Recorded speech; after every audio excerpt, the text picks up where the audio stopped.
आज से हम 90 डे का चैलेंज रखने वाले हैं जिसमें हम 90 डे में सीखेंगे स्पोकन इंग्लिश। तो आज है हमारा डे 1। तो हम क्या सीखने वाले हैं? स्पोकन इंग्लिश सीखने वाले हैं। सबसे पहले हम सीखेंगे कि हमें स्पोकन किस तरीके से करना है। ठीक है, जो हमारे इंग्लिश में होते हैं अल्फ़ाबेट वो कितने होते हैं? 26।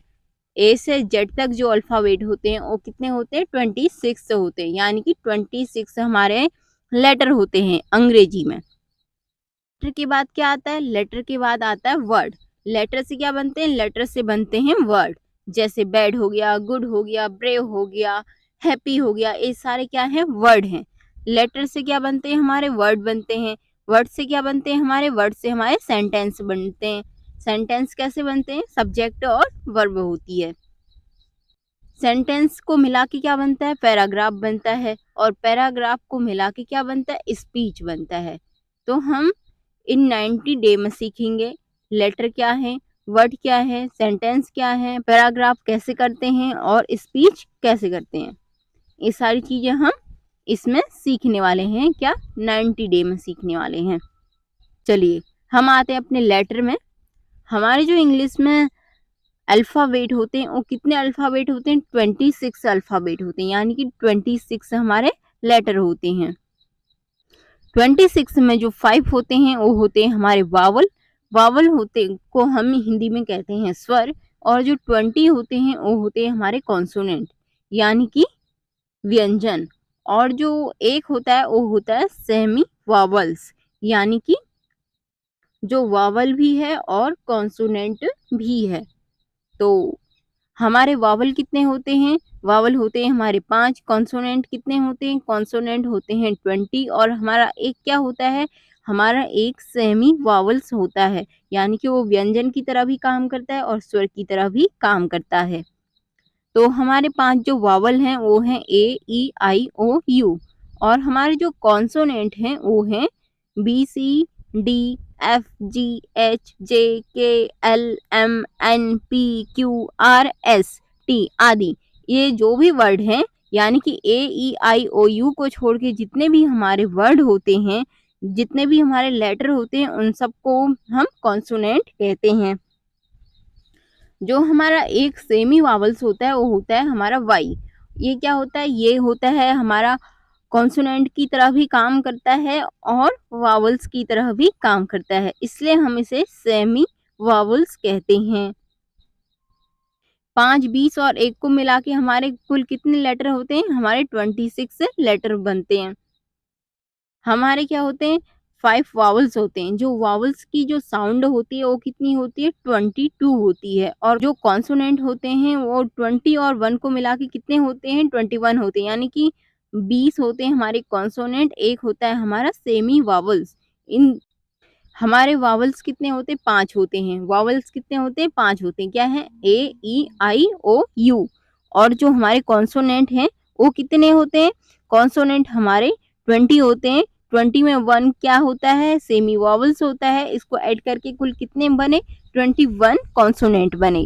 तो इसके जो साउंड होते हैं वो होते हैं 24 साउंड होते हैं कॉन्सोनेंट के। कुल इन सबको वॉवल्स और कॉन्सोनेंट के जब हम साउंड मिलाते हैं कुल कितनी साउंड बनती है? 46 साउंड बनती हैं। अब हमारे मन में आता है वॉवल्स 5 ही क्यों होते हैं?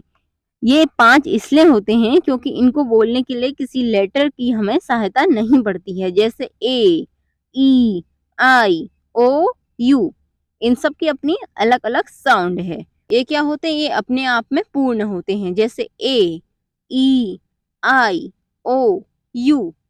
ऐसे ही हमारे कॉन्सोनेंट हैं। जब भी हम कॉन्सोनेंट को बोलते हैं तो हमें इनको बोलने के लिए हमें किसकी सहायता लेनी पड़ती है? वॉवल्स की सहायता लेनी पड़ती है। जैसे बी, बी में क्या आ रहा है? ई आ रहा है। बी, सी, जैसे क्या आ रहा है? बी, बी में क्या साउंड आ रही है? लास्ट में ई आ रही है, बी। तो हमें किसकी सहायता लेनी पड़ रही है? यहाँ पे वॉवल्स की सहायता लेनी पड़ रही है। तो इसलिए हम इन्हें कॉन्सोनेंट कहते हैं। कॉन्सोनेंट को बोलने के लिए हमें स्वरों की सहायता लेनी पड़ती है। अब आ जाते हैं हम वर्ब में। वर्ब मतलब होता है क्रिया। क्रिया दो प्रकार की होती है वर्ब, एक होती है हेल्पिंग वर्ब और एक होती है मेन वर्ब। मेन वर्ब में जैसे क्या होता है, करना, रोना, हंसना, खाना, पीना, दौड़ना, करना, ये सारे क्या हो गए, हमारे मेन वर्ब हो गए। मेन वर्ब में क्या होता है, हिंदी में इनकी पहचान लास्ट में क्या आता है, ना आता है। लेकिन हमेशा ना नहीं आता है, कितने 90% में ना आता है। तो हम ये क्या कहेंगे, 90% में जिनके पीछे हमें हिंदी वाक्यों में ना आता है उन्हें हम क्या कहेंगे, मेन वर्ब कहेंगे। जैसे रोना, खाना, करना, जाना, आना, ये सारे क्या हो गए, हमारे मेन वर्ब हो गए। लेकिन ये 90% ही उसमें काम करता है, 10% नहीं करता है, ठीक है। और जो हमारी हेल्पिंग वर्ब होती है, हेल्पिंग वर्ब किसको इंडिकेट करती है, टाइम को इंडिकेट करती है, यानी कि काम किस समय हो रहा है। ये क्या होता है, हमारा टाइम को इंडिकेट करती है।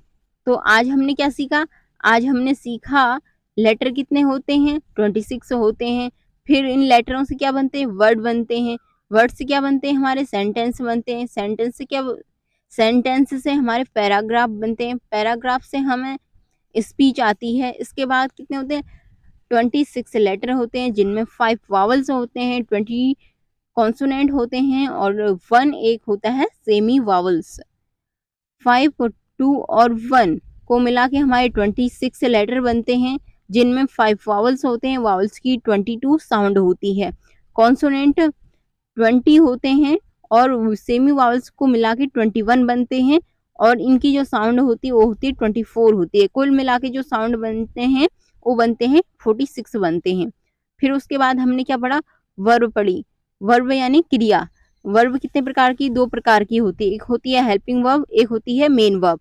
मेन वर्ब वो होती है जिनके पीछे ना आता है, जैसे करना, खाना, रोना, इनकी पहचान हिंदी में होती है। मेन वर्ब क्या होती है, मेन वर्ब में होता है जैसे खाना, आना, जाना, रोना, हंसना, करना। हिंदी में इनकी पहचान होती है, इनके शब्द के लास्ट में क्या आता है, ना आता है। लेकिन ये ना हमेशा 90% केस में ही आता है, 10% में 10% के सिचुएशन में काम नहीं करता है, ये याद रखेंगे हम।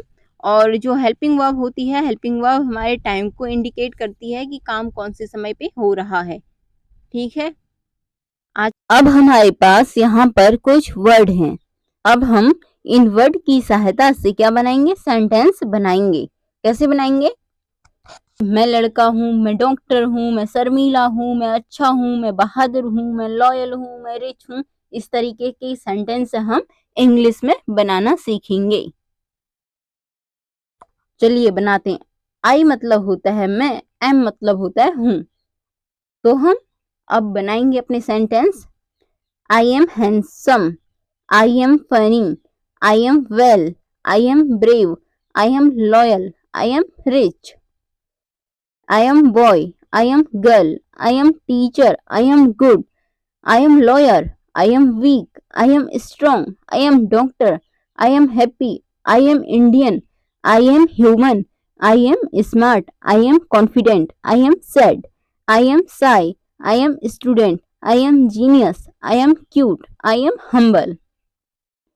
अब हम ऐसे ही सी या ही का यूज करके बनाते हैं, ठीक है। He is handsome, he is funny। Beautiful क्या होता है, ब्यूटीफुल मतलब सुंदर होता है, लेकिन ब्यूटीफुल का जो प्रयोग होता है वो होता है लड़की के लिए।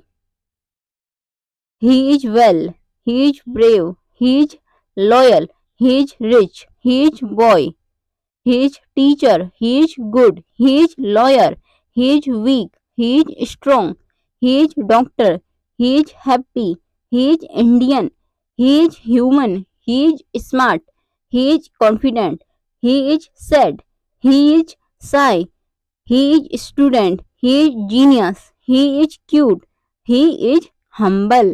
अब हम सी का यूज करके बनाते हैं, ठीक है। She is beautiful, she is funny, she is well, she is brave, she is loyal, she is rich, she is girl, she is teacher, she is good, she is lawyer, she is weak, she is strong, she is doctor, she is happy, she is Indian, she is human, she is smart, she is confident, she is sad, she is shy, she is student, she is genius, she is cute, she is humble। अब हम इसमें not का use करके बनाते हैं। चलिए शुरू करते हैं। I am not handsome, I am not funny, I am not well, I am not brave, I am not loyal, I am not rich, I am not boy, I am not a boy, I am not a teacher, I am not good, I am not lawyer। तो इस तरीके से हम बनाएंगे sentence. आज के लिए इतना ही, मिलते हैं अगली वीडियो में।